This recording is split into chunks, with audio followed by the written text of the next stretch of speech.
Gue mau ceritain kemarin trip Banyuwangi. Banyuwangi itu nama Mandarinnya Wainanmong, tapi jangan tanya gue kenapa nama Mandarinnya itu. Terus? Nah, kenapa kemarin tuh akhirnya memutuskan mau ke Banyuwangi? Itu bener-bener isecongtong. Apa itu artinya? Jadi kayak bener-bener spontanitas banget lah. Karena memang sebenarnya itu tuh udah jadi bucket list. Tapi kan kalau dari Bandung ke sana naik kereta api, cai tuh chang shijian. 2 hari. Enggak selama itu sih, tapi lumayan. 从万隆到外南梦坐火车17个小时.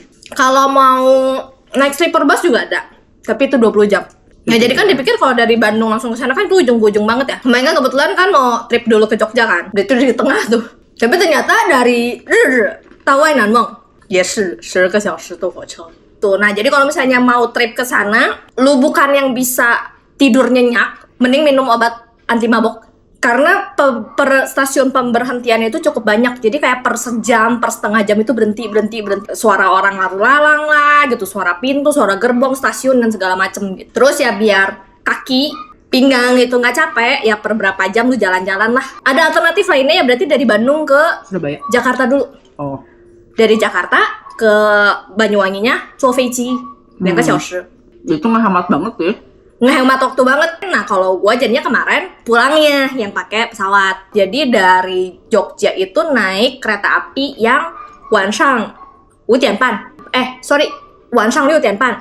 Nyampe Wainanmong itu Zaosang 5:30. Nah, habis itu langsung tuh jam 8 dijemput sama private trip. Sama tour, langsung mulai gas day one.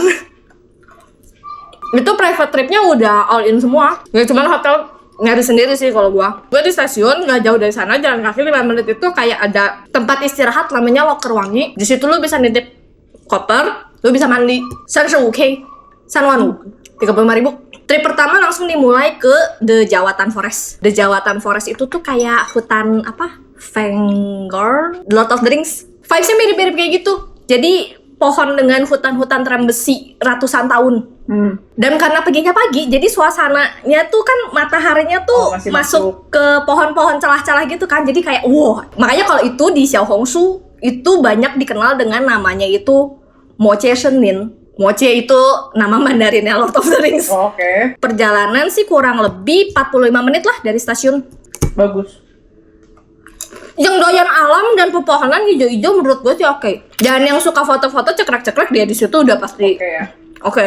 Kalau mau travel menurut gue tuh harus ditentuin dulu. Lu tuh mau ke sana buat apa? Minimal foto-foto, minimal lu bisa snorkeling, minimal lu bisa apa gitu. Karena kalau misalkan nih kayak gini nih, misalnya gue bilang ke situ bagus loh gitu. Tapi standar bagus lu sama gue kan beda. Jadi gue nggak bisa dengan pede 100% bilang oh itu bagus banget loh, lu harus pergi dan segala macam. Karena gue nggak tahu yang lu cari pas travel itu apa. Karena kan kebanyakan gitu kan suka bilang ini mah cuman konten doang, bohong sebenarnya nggak bagus. Tapi menurut gue sebenarnya bukan yang nggak bagus. Karena standar dan tujuan travel lu udah beda. Kan gue private trip nih, jadi gue solo sendiri. Nah biar gue nggak sendiri-sendiri amat, makanya di trip itu gue mintanya yang all in. Jadi gue udah dapet mobil, driver, sama guide. Dan guide-nya ini sekaligus jadi fotografer. Kapan lagi gue ada singsu? Ya udah, jadi ya selama di sana ya berarti kan gue bisa nanya dong. Oh ini pohon terang besi itu tuh dulunya buat apa? Oh ternyata dulunya itu tuh buat naro-naro kayu. Jadi tuh biar nggak kena matahari. Jadi kan dilindungi sama si pohon terang besi kan gitu. Nah tapi ternyata lama-kelamaan itu jadi tempat wisata. Buahnya ini. Oh jadi ini sebenarnya si terang besi itu ada buahnya? Iya betul. Oh ya ini yang jatuh keringnya? Iya jatuh kering.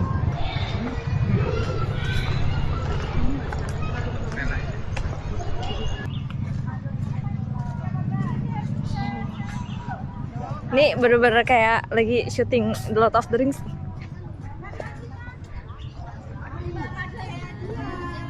Oh. Terus di sana itu tuh ada kayak tanaman gitu, terus ada kayak biji merah kecil-kecil gitu. Nah kata si guide-nya itu tuh kalau waktu kecil mereka tuh buat mainan, buat bohong-bohongan. Kalau dipecahin tuh jadi kayak gue berdarah gitu. Nah ya kalau gue sih sukanya yang kayak gitu. Ya mungkin kalau karena gue pakai guide yang orang lokal, jadi gue bisa tahu cerita unik di baliknya juga. Kalau misalnya pergi sendiri kan mungkin ya cuman foto doang, mungkin setengah jam udah beres gitu. Tapi kalau lu perginya rame-ramean ya kan satu orang foto 15 menit, berapa menit mungkin di sana bisa sejam 2 jam. Jadi semuanya itu Tergantung. Sepanjang pemandangan itu tuh pohon terbesi semua. Jadi menurutku semuanya bisa jadiin spot foto. Terus di deket situ ada warung tenda biru. Ya jualan es kelapa.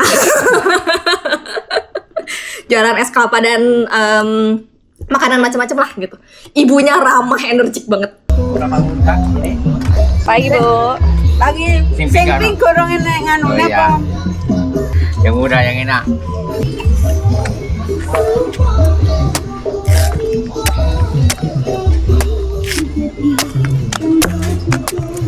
Aja lali di tenda biru tegane maknyus jostis. Gitu aja. Saya kalau pakai es kadang jadi rasanya Iya, Bang. beda.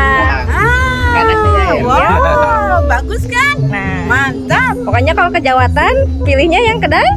tenda biru. Iya. Nanti langsung nyanyi tanda biru dong, Bu. Langsung aja. Puasa. Coba tata yes.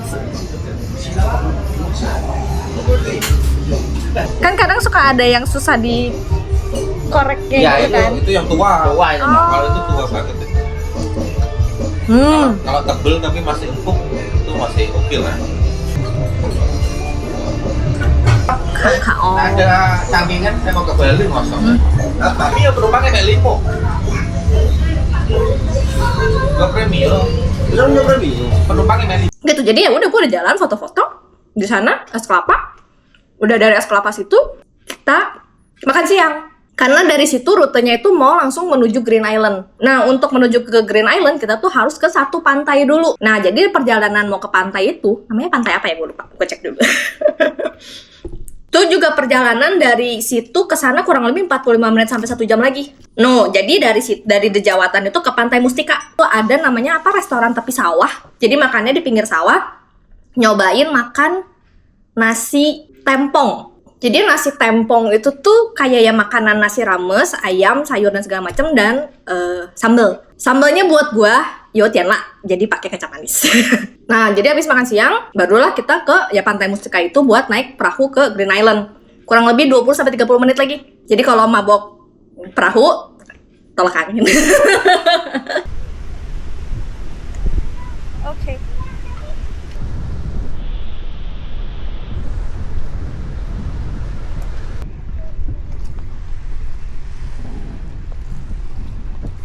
Siang, Mbak.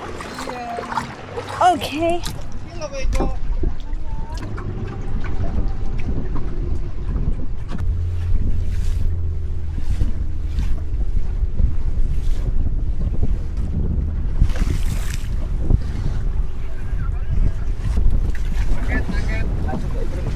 Oke ya, isi.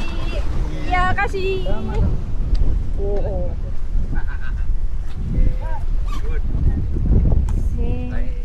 Oh,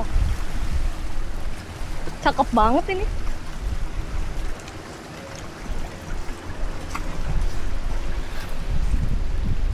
Habis itu, udah deh, dimulai deh trekkingnya.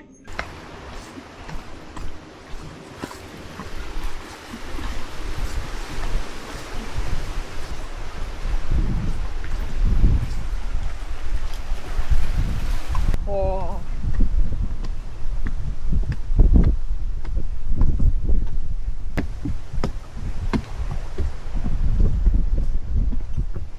Katanya sih 15 menit, tapi menurut gue ini sih tergantung sama fisik masing-masing ya. Karena trekkingnya memang nggak panjang, tapi tangga semua. Dan itu tuh katanya juga itu tuh dibangunnya sama penduduk setempat. Memang view di atasnya itu hempial ya, disesuaikan aja bajunya gitu.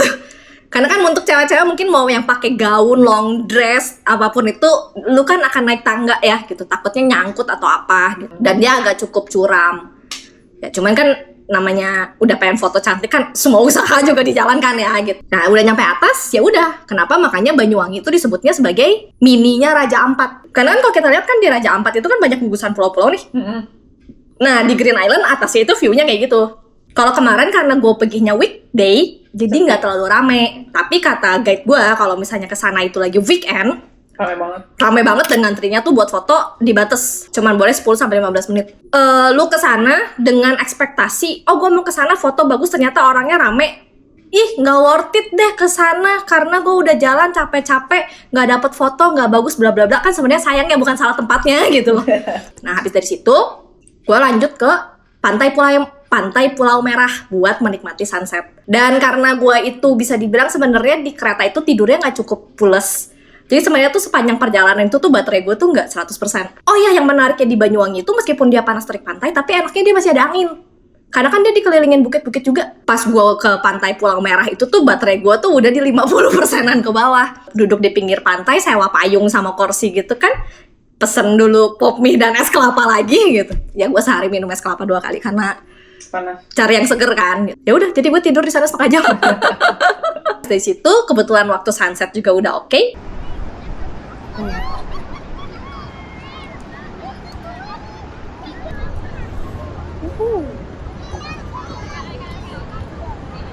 Udah deh foto-foto bentar.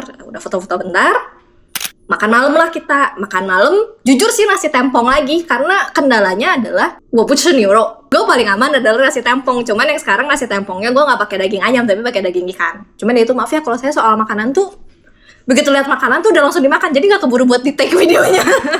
Trip day one udah beres gitu. Sampai hotel, tak kayak ya. Sampai hotel, mandi, beberes jam 10, pok, tidur. Kenapa? Karena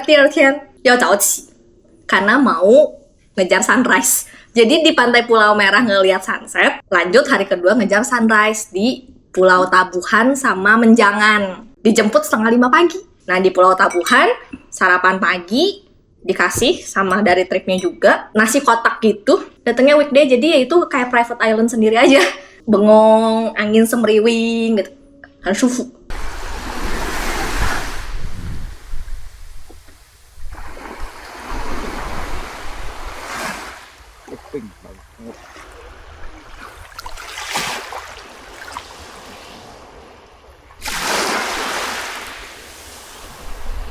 Habis itu lanjutlah ke arah Pulau Menjangan. Pulau Menjangan kan udah Bali itu sebenarnya.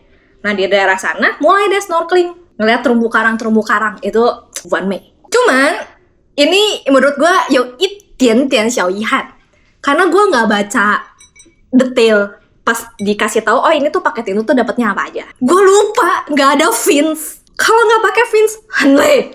Baiklah, jadi gue di sana tidak pakai fins. Tapi kan snorkeling cuma di atas. Kan gue lagi belajar free dive tuh, jadi gue pikir ya kalau pakai fins, gue punya fins yang kecil yang short, tapi kan gue pikir dapet, jadi nggak gue bawa. Maksudnya si tempat snorkelingnya lu bisa dive. Lu bisa gitu. Dan ya guide-nya itu Mas Arif buat gue terbaik sih. Jadi guide iya, mendampingi iya, kameramen keren banget. Jadi dia kasih gue ban gitu, jadi gue tinggal nangkel di situ aja, gue nggak perlu capek, dia yang berenang. Gue ada fins kan dia lebih berkurang ya bebannya gitu. Jadi kalau misalnya ada yang mau snorkeling di sana, dipastikan dulu dapet apa enggak finsnya. Snorkeling kurang lebih 2-3 jam. Itu juga gue ada break dulu ya di tengah ya. Karena itu, gue lupa, gue tuh kalau sarapan pagi, tapi gue belum setor, perut gue tuh nggak enak. Jadi ya gitu, jadi pas snorkeling tuh, lu antara pengen ke WC tapi nggak pengen ke WC. Lanjut ke Obama Beach buat makan. Di Bama Beach itu tuh udah satu area sama Baluran, Taman Nasional Baluran. Situ monyetnya banyak banget. Jadi tuh restorannya itu tuh pakai apa? Kayak teralis besi gitu loh, biar monyet tuh nggak bisa masuk, nggak bisa ganggu. Terus pas kita mau masuk tuh kayak harus lihat kondisi dulu. Terus kayak guide gue tuh bilang kayak itu tasnya langsung digendong, terus langsung jalan cepet ya, jangan eye contact, jangan bawa kresek. Dari Bama Beach makan terus ke ya udah langsung ke Baluran. Baluran tuh kayak savananya Afrika gitulah. Jadi lu ngeliat kayak padang rumput yang luas, kering, terus di sana juga ada banyak satwa-satwanya. Ada kayak rusa dan segala macam ya. Kalau lu hoki lu bisa lihat, dan yang paling banyak bisa dilihat ya udah pasti hoax. Tapi rusa sempet lihat rusa, jaraknya cukup jauh sih, cuman kan handphone bisa di zoom ya gitu, jadi tetap jaga jarak aman lah di sana. Nah di sana buat gue itu spot foto favorit gue, karena kan dia lebih adventure banget. Lu tuh naik mobil jeep, jadi lu naik mobil jeep gitu, jadi lu bisa duduk di atas, terus lu bisa ngeliat pemandangan Gunung Baluran juga. Makanya kalau gue sih menyarankan kalau mau pergi, alangkah lebih baiknya kalau punya guide lokal. Jadi lu bener-bener bisa nanya, oh ini tempat wisatanya tuh dulu apa sih, kenapa di Baluran itu tuh spot foto yang paling favoritnya itu yang tengkorak kepala banteng dan sapi itu gitu. oh ternyata ya memang karena itu di savana itu kan gitu. Jadi biar suasananya ya lebih tribal segala macem lah gitu. Biar ada ciri khas dari si tempat wisatanya. Gitu. At least ada temen ngobrol juga kan gitu. Kalau overall budget boleh jujur cukup lumayan karena ya itu dia solo trip, private trip itu budget paling besar itu di transport, apalagi ini mobil dan perahu. Makanya itu dia kenapa balik lagi di pernyataan awal kalau mau travel udah harus ngeh dulu tujuannya mau buat apa. Jadi pas lu ngeluarin budget segitu lo akan ngerasanya oke. Buset lu ngeluarin budget segitu kayaknya lu bisa buat langsung ke Cungkuo buat yang ikutan open trip sih. Ya iya memang gitu. Cuman zingnya belum dapat aja buat pergi ke Cungkuo open trip apalagi yang orangnya banyak yang kita juga nggak tahu orangnya tuh kayak gimana gitu. Kalau ini kan private trip mau kesini lebih lama, mau kesini lebih cepet, mau foto-foto, mau nggak foto-foto, mau makannya apa dan segala macem itu kan bisa lah. Semoga aja ya dengan lebih banyak orang yang tahu, oh ternyata Banyuwangi tuh untuk pergi ke sana itu kayak gini loh. Kan jadi lebih ada bayangan nih, oh harus nyiapin budgetnya berapa, fisik mentalnya segimana, budgetnya berapa. Ada waktu dan ada kesempatannya bisa pergi ke sana, turisnya makin banyak, di sana orang-orang ekonominya lebih naik, kan pasti fasilitasnya juga jadi lebih naik kan gitu. Karena demand-nya udah ada gitu. Jadi itu sih sekian dari trip Banyuwangi gua kemarin. Kalau nanti trip-trip berikutnya nanti di-share lagi.